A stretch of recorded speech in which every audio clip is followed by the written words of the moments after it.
Hello and welcome to this basic navigation training for mystery science lessons. My name is Amy Chase and I'm the elementary science support person for the district, and I'm going to guide you through this basic navigation training. If you're interested in mini lessons and how to use those in your classroom, there is a separate video to support you with that. And we also have an advanced training, which is a next level training if you're someone who's been using mystery science for a little while and you'd like to learn how to up your game. So you can look for that also on the TLN Hub and at the TLN YouTube channel. But let's talk about mystery science lessons. So if you're brand new to mystery science, this is your first time learning about it, then you're going to need to go into ClassLink, which is also called my.aps.edu. You'll go to the science folder, and within the science folder, there's the mystery science registration if you've never used mystery science before. Or if you're already registered, you'll go right in through the skull button, and it's going to take you right to mystery science. So once you're in mystery science, the lesson tab is where we're going to spend our time today. All of your lessons are found by grade level because the lessons are aligned to your specific grade level standards. New Mexico adopted the NGSS, the Next Generation Science Standards, in full in 2018, and that's what these lessons in mystery science are aligned to. So if you teach all of the units for your grade, then you have taught all of the standards for your grade level for the year. The other good news about that is that mystery science estimates about an hour per week per lesson. So if you have an hour per week and you can move through a lesson, then you will also have addressed all of the standards for your grade level for the year. So they're found on this left side, and every grade level also has this planning guide and NGSS alignment document, which could be useful for you, especially this year as we're working live with students. Just wanted to draw your attention to the fact that that's there because that can help you with your pacing. So it's taking a moment to load here.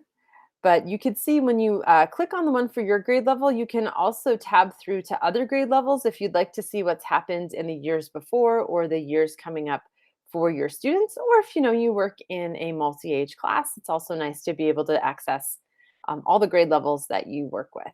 So this one specifically I tuned into for grade 2. It's got each of the units listed at the top, how many weeks about it thinks it will take, and then it has your NGSS standard alignment per lesson, but they go into that a little more detail as you scroll through the document. So this helps you kind of get an idea for second grade for how long or how many weeks each of your units will take. And then if you were to scroll down, it goes into each unit a little bit more in depth, the name of your lesson, and then the grade level standard that's tied to it, including your disciplinary core ideas, your science and engineering practices, and your cross-cutting concepts. So you can see how that three-dimensionality plays out for each of your lessons. But I'm going to head back to that second grade unit, or to my landing page. But we're going to jump into the work of water unit. So work of water, I'm going to click on that. And so every time you pop into a unit, you're going to get a screen that looks similar to this. The color might look a little bit different, but you're always going to see the name of your unit, the basic big idea, the big concept of that unit. So this one is erosion and earth surfaces. You're going to see the summary of your unit. There's a lesson tab, which goes into each of the lessons, and we'll dig into that in a minute. There's also an activity prep tab to help you plan. There's a standards alignment and an assessments tab, and we'll come back and look at those in a moment.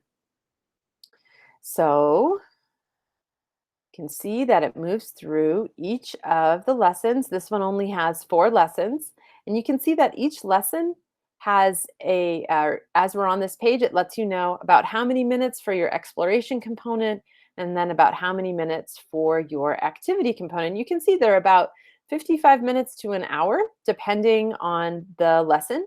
But there are other ways that you can extend that time, and I'll show you how to navigate through those too. So I'm going to go ahead and click into lesson 1. When you go into your lesson, the video that you'll use with your class is right at the top. And we'll look at what those videos look like in just a minute, but let's take a look at what else you can expect to see. There's also the activity prep section, which is really helpful. Helps you think through what materials do I need. I'm going to scroll down a little bit. So there's also the when you go into your planning section for the materials that you'll need. Anytime you see this purple um, text, it's going to call out to you that that is a handout, and it lets you know that you need to print 15 copies. Now that's for 30 students here. So it means that students are going to share that. So if you need to, if you want to have one-to-one for your students, then you'll need to print more copies of that. It also says for this lesson, you'll need some paper, some markers, a table covering, dot stickers, and spray bottles. And you might be thinking, where do I find all that? Well, you received the Mystery Science packs for your grade level this year. And let's take a minute to learn a little bit about how those packs are organized so that you can easily find the materials that you need.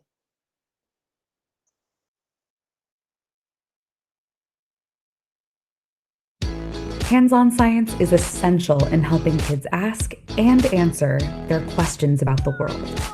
That's why at Mystery Science, it's our mission to make hands-on science as easy as possible for teachers.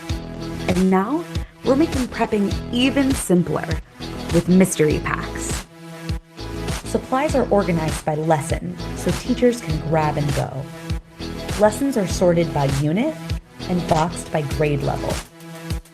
Teachers just type in the URL online and they're ready to prep and teach. Mystery Science. Open and go lessons that inspire kids and teachers to love science.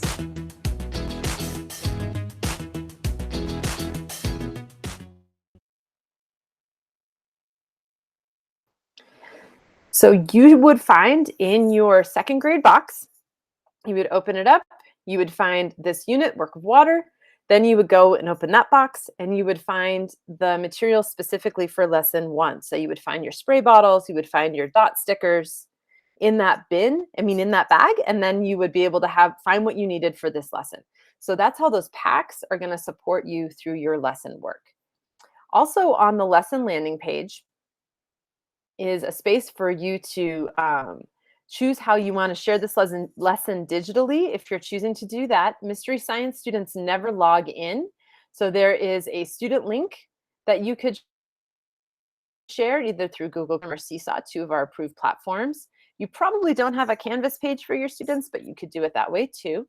And then the lesson, you're able to share that drop down that says entire lesson. You won't be able to see the drop down here as I'm clicking on it, but you could choose to share just the exploration, the hands-on activity, or the wrap up with your students. So if you have a student who is absent or having to learn from home because they are quarantining, then there are ways that you can still share in the content with your students. So your students never log in, you share directly with kids, and you can do that through Share Student Link, and they also have a separate share through your Google Classroom, and you would set up your Google Classroom through Mystery Science, and you could share it that way too. There's also a parent email. Once you've entered your students' email addresses, you never have to do it again after this. The unit or lesson email is here for families. There's always a piece at the end of the email that suggests how families can engage in the science with their student at home, which is really nice. We don't currently have this available in English and Spanish. They are working on that for us. There's also the extension area that's also on the right side of your lesson landing page. There are readings that you can assign. You can see, look, there are lots. This particular lesson is connected to ReadWorks, which is great. So all of the readings are free, and you can assign these to students through their on their iPads, since they're all digital, or you could print them out. Assessments are also a part of every lesson. And so distance learning down here is nice if you want your students to do it through a Google form. For second graders, particularly for this lesson, you may want them to be able to have the experience of writing them out, in which case you could print the assessment. All student handouts, including assessments, are available in English or Spanish. You would just toggle over at the top if you would like it in English or in Spanish. You could download to print. So this one is having a little bit of a hard time loading. I wonder.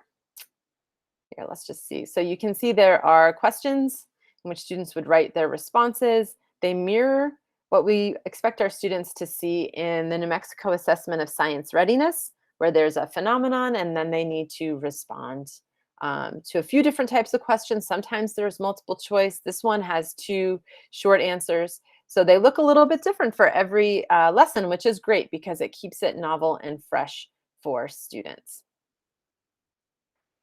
Okay, so back on that lesson page, they also are adding some additional online resources, which you can share with kids, which is nice, so that if you're having station rotation or something like that for your students, you can incorporate some of these into your literacy rotation or so for additional science time during the week. And they also have some additional activities that you could incorporate either live with your students or as homework, or if you wanted to, again, have another thing that they could do as a station rotation with their class. Currently, Mystery Science is developing Spanish language audio for all of the lessons. By January, they should have all of the lessons available in English and Spanish. We don't right now. So what we have as a stopgap is this transcript, which you can find on the right side there also. So every video, you could mute it and then read over it in Spanish if you are a bilingual teacher, or you could wait until we've got things ready in January for all of our lessons. But they're going to be periodically rolling out. Each unit's going to be rolling out their English and Spanish versions as they move through the year.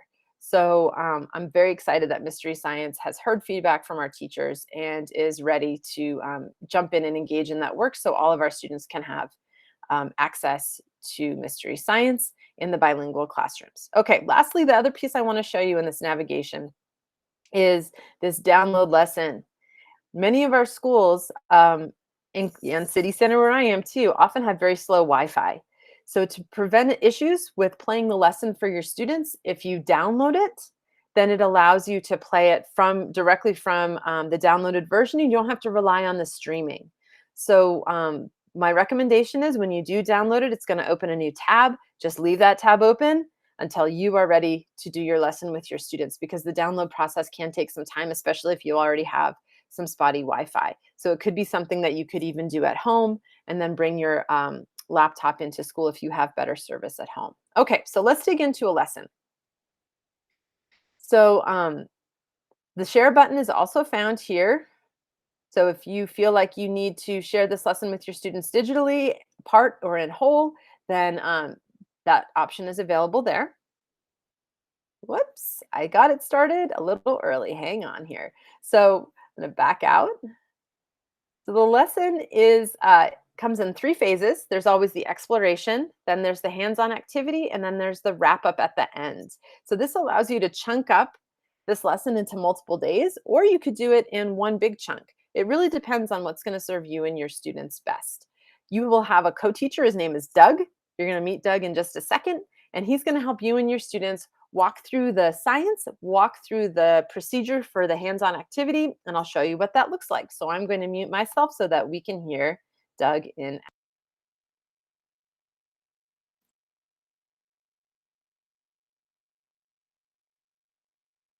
Hi, it's Doug. When I was a kid about your age, there was this forest near where I lived. I loved to go exploring in the forest. I'd spend hours out there, and I'd always find interesting things. Like one time, I saw a baby owl up in a tree. Sometimes I would see deer out there. There was always something new to find. One animal I really hoped I would find was a frog. I love frogs. Even to this day, they're one of my favorite animals. My dad knew this about me, and so one day in the spring, my dad said to me, "You know, Doug, it's springtime. Did you know there's a place in the forest where we can find some tadpoles? Baby frogs, like these." My dad said, "Yeah, you could catch a few, raise them here at home in a fish tank, and then release them back into the forest when they grow into frogs." I was so excited. Could we really do that? Where would we find them? So my dad took me on a hike back into the forest, but this time to a part of the forest I hadn't explored yet. I could see that up ahead of us was this water. Maybe it was a pond, maybe it was a lake. I couldn't tell. As we got closer, my dad helped me carefully get close to the edge of the water and dip a little plastic bottle in to try to catch some of the tadpoles in it. But I accidentally dropped the bottle in the water. Oh no.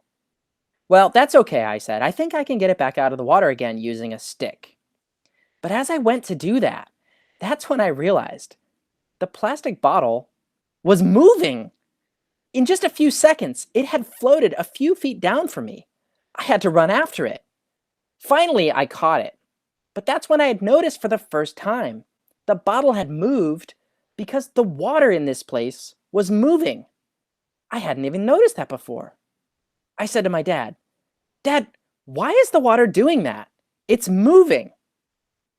Now, I already knew that in some places the water moves.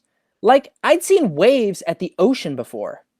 Waves are water that rise up, go down, and crash against the shore. But this movement wasn't like waves. Instead, this movement was in a line, moving constantly from one place to another place further down. It wasn't crashing against the shore. It was going from here down this way. It was flowing. My dad smiled and said, "Doug, that's a river. That's what a river does. A river flows." In fact, people love to float down rivers. Sometimes in the summer when it's nice and warm, people will put inflatable tubes in and sit on them and then just float down the river just for fun. I thought about this some and said, wow, so does that mean if you put a boat in there, you wouldn't even have to paddle? My dad explained, that's right, you wouldn't have to. As long as you're okay going the same direction that the river flows, the river will just carry you like a train. That's what rivers do. But why? What makes the water move like this? What causes a river to flow?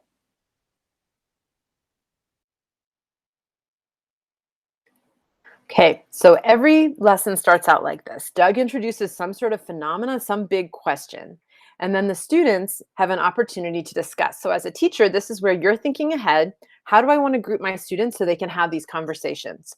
Who do I want to group together? Do I want them in pairs? Do I want them in table groups? It's up to you how you want to move your class so that they can engage in these conversations.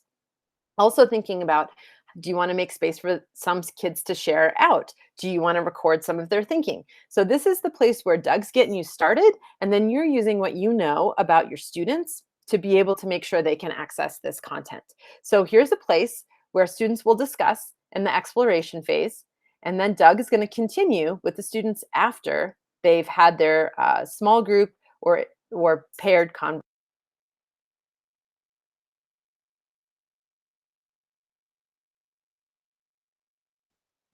Why does a river flow? Why does the water move constantly from one place to another? You could probably think of a few different ideas. For example, maybe it's the wind. Like imagine if the wind blew across the surface of the water, pushing it along. That seems like it could explain why the water moves. But if you come back and observe any river day after day, you will find out, even on a calm day with no wind, the river still flows. It flows all. So then here's another, so Doug would keep talking about river flow, then he's going to bring you back to have your students have another discussion. So there's this active component. They're not just watching this video, they're thinking about what Doug is sharing, and then they're starting to have conversations with each other to begin digging into their curiosity and tapping into the science that they already know and are bringing to the table. So we go through another discuss. He's going to bring us back to that map. And then we're going to get into the hands-on component. Doug's going to walk you and your students through all of it. So let's take a look at how that happens. In today's activity, you're going to make a model of some land. A model is a smaller version of a real thing, and it lets you experiment and see what happens with something. Your model will show land that has high places, like mountains, and low places, like plains, just like the real thing. If you look down at land from high above it like this, you can see mountains look like a crumpled piece of paper. And that's what you're going to make your model from, a crumpled piece of paper. Once you've made your paper model of the land, you're going to look at it and think about what would happen if rain were to fall on that land. Where do you think the water would go? Then you'll make it rain on your model using a spray bottle to make a shower. You'll watch what happens when the water falls on your model. Were you right about where the water would go? You'll find out by noticing what the water does. I'll walk you through what to do step by step.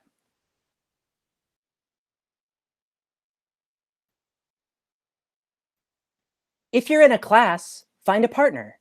You'll work together to make and test a model. If you're working alone, that will work too. When you're done with this step, click the arrow on the right. So it'll stay open so that you can help your students get to where they need to go. And then just like he said, you'll click the arrow on the right and we'll keep it going. So let's just take a look at how some of these steps are laid out, and then we'll come back together.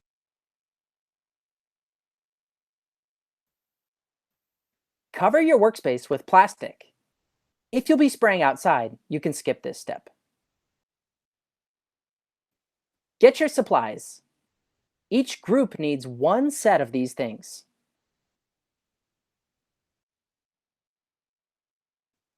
Write your names on the bottom of the handout.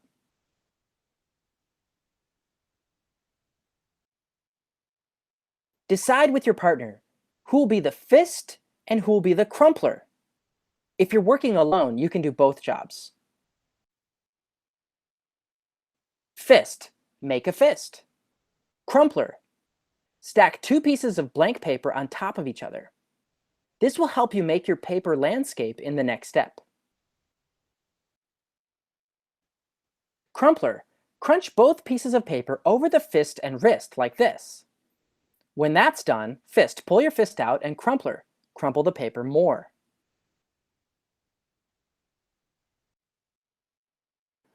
So you can also see it plays the video again without the audio so that your students can watch, and it will repeat it, repeat it, repeat it until you advance it to the next one.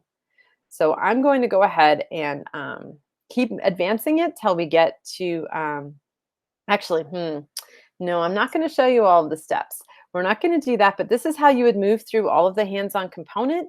As you move, your students move through it together, you would advance, advance, advance. You can see there are 16 steps. And then we'll see where we go from there.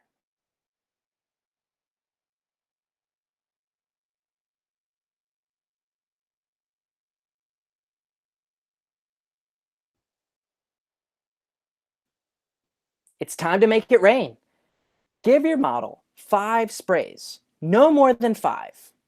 Then stop and watch while other people spray theirs. After you wait at least 1 minute, spray it 5 more times. Discuss.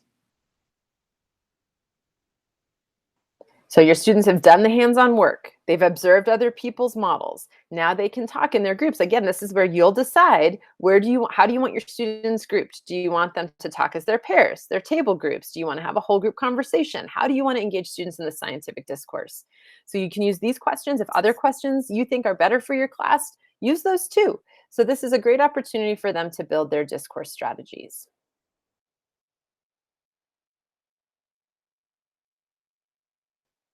Discuss.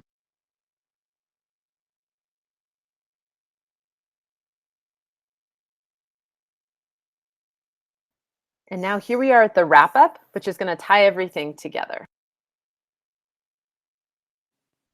Now that you've had a chance to test what happens to water on a crumpled piece of paper, you've seen that water flows from high places to low places. Earlier, we saw from looking at a map that rivers flow out towards the ocean. That's where rivers end. But we couldn't make sense of whether there was any pattern to where rivers start. This map doesn't show any mountains or hills on it though, does it? So, what if we label mountains and hills on this map in the places where there's actually mountains? Well, let's do that. In North America, there are mountains here. These are called the Rocky Mountains. And over here, there's more mountains. These are called the Appalachian Mountains. So you can see where Doug is going with this. And then the nice thing about this too is a lot of the work that is happening in this particular lesson, you can apply to what's happening right here in Albuquerque with the Rio Grande flowing here. We've got Sandia, we have the volcanoes. So thinking about where does water go in Albuquerque? Of course, this year our river's running a little dry, but it's still a great opportunity to tie it back to our home space. So you can see how Doug's going to take their learning, wrap it all up, and then you could pop into those extensions. Great. So let's read a little bit more about it. Let's watch another video. So there's different ways that you can then use the extensions to expand the learning that students are engaging in. Then the next time you get to do your science lesson, you're going to be able to jump into lesson 2 in the work of water unit. My internet's running a little slow. Whoops, it popped me all the way back out. So then students will be able to be thinking about rock, sand, and erosion. So how does sand get down there? If water flows down, what about all these rocks that are tumbling down mountains? They're getting smaller and smaller, and then eventually they turn into sand on the beach. And this is really another fun, really great hands-on activity, which you'll have all of the materials that you need, either as handouts or as materials in the boxes you received in your packs. So this is how you navigate through lessons. There's lots of different components. I'm here to answer any questions that you have about implementing science, or if you have questions about the materials you received in your packs. I can be reached at amy.chase@aps.edu, and that's amy.chase. And I look forward to supporting you and your students in your science learning adventures this year.